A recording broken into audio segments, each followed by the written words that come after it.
It is that time of the month once again, everybody. My monthly listens video. If you're new to the channel, these videos come once a month at the end of each month, so stick around if you're interested in what I listen to monthly. As you guys know, I turn all of these videos into Spotify playlists, so I link them always down in the description of my video, so you can check out my Spotify playlists of my favourite songs from each of these albums that I'm going to be talking about. So this month wasn't particularly interesting. I mean, I did have a couple of discoveries, but not in comparison to the earlier months of the year. It was more a month of rediscovering than discovering.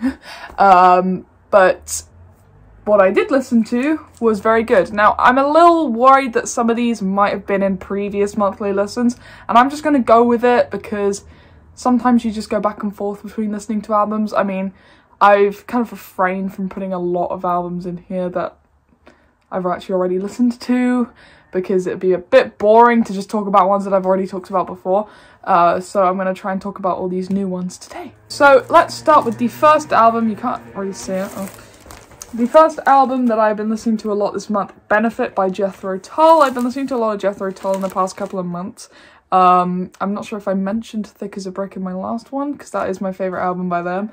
But this is such a great album, and I've really come to love the really early Jethro Tull stuff over this past month. For example, the first track on the album, With You There to Help Me, is probably my favourite.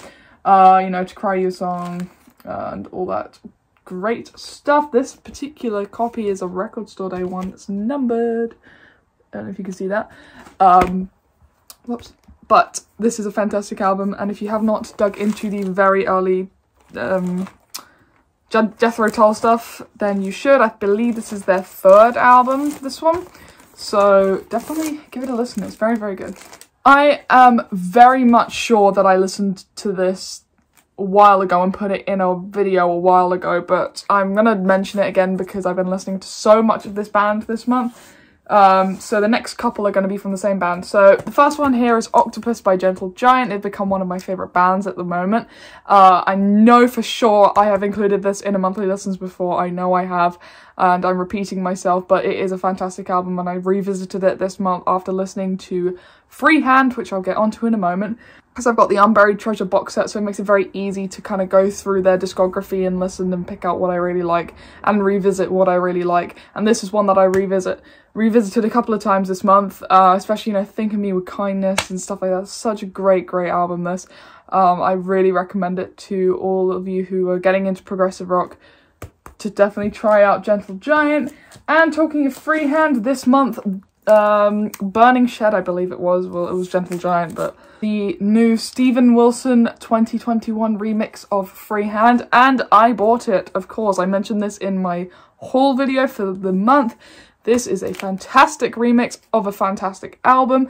I didn't get there in time to get the coloured vinyl because I know it was on red vinyl. I just got the standard black, but nonetheless, it sounds so good. The title track is just so cool. I love it, you know, all the weird tempo and time signature changes. I mean, that really sums up progressive rock, doesn't it? But my favourites on here, definitely Freehand, On Reflection, His Last Voyage. I think just the same as well. I mean, they're such a good band and such a varied band, and each album of theirs sounds different. But my main favourite Gentle Giant album is obviously Three Friends. I've mentioned that a lot because I've got a very personal connection with that album. But this one is very, very good as well. So definitely check this out. And if you can, pick up a copy of the new remix. Although it will probably be quite expensive because it's a reissue. And so, as I said, I didn't really make many discoveries this month. But I did discover one band that's kind of stuck with me for the past couple of weeks. And that band is Uriah Heap. And I've been meaning to get into them for a very long time because I've known the song Easy Livin' for so long. Like a good year or so, but I never expanded on and listened to any of their stuff or even the album that song is on. But I remember me and my dad were talking about them, and he was talking about this album, and I saw it in a record store in Camden again, which I mentioned in my last haul video, and it is fantastic. I listened to this for the first time a couple of weeks ago, and I had to buy it. It was so good. Yeah, I think the first side of this album is probably my favourite, but the whole thing is really great. I've been listening to, I think July Morning and the actual title track are ones that I actually constantly replay. This is definitely one to try out if you're into things. The best way to kind of describe this, and I've kind of come to this conclusion, if you had Deep Purple and Black Sabbath and you mix them together, that's Uriah Heap, because they've got that kind of metal-y, early 70s metal kind of sound, but also that kind of Deep Purple, more kind of proggy aspect to them, and more keyboards based. But this, definitely listen to it if you haven't yet. I don't know if this really counts, but the live album that Uriah Heap did in the early 70s, I picked this one up as well. I really love this live album. It gave me a good chance to get more into their music. I know a lot of people have very varying opinions on live albums. A lot of people really don't like them, and a lot of people really like them. I'm like towards the liking bit, because I think live albums are really useful for people who want to get into the band.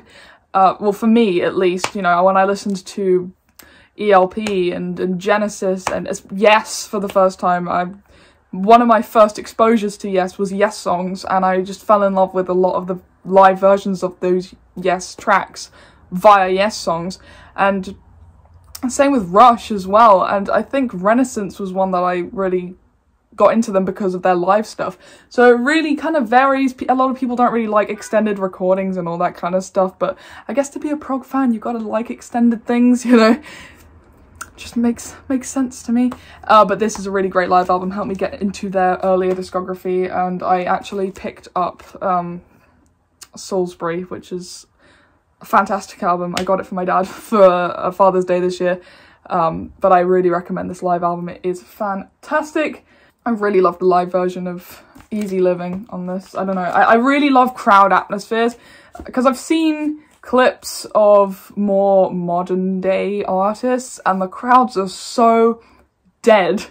Like, you've gone to this concert to watch your favourite artist or one of your favourite artists, and you see people either A, standing on their phone, or B, just like looking really bored. And you know, personally, my stance on concerts, I will use my phone to take photos and maybe the occasional video, but you pay money to watch the band, you don't pay money to look at them through your phone. So I don't get people who do that. It's weird to me. I prefer not using my phone when I'm at concerts anyway, because I want to enjoy the music. You know, I paid money to watch this band live. If I wanted to watch it on my phone, I could very easily just type in the band on YouTube and live. So anyway, that was just a little rant that I have that's got nothing to do with this video. Alright, another album that I've been listening to a lot this month, we're going to Canterbury now. Caravan, In the Land of Grey and Pink. Now, I've listened to this album a couple of times, I mean, not a couple of times, a lot of times, with my dad and by myself.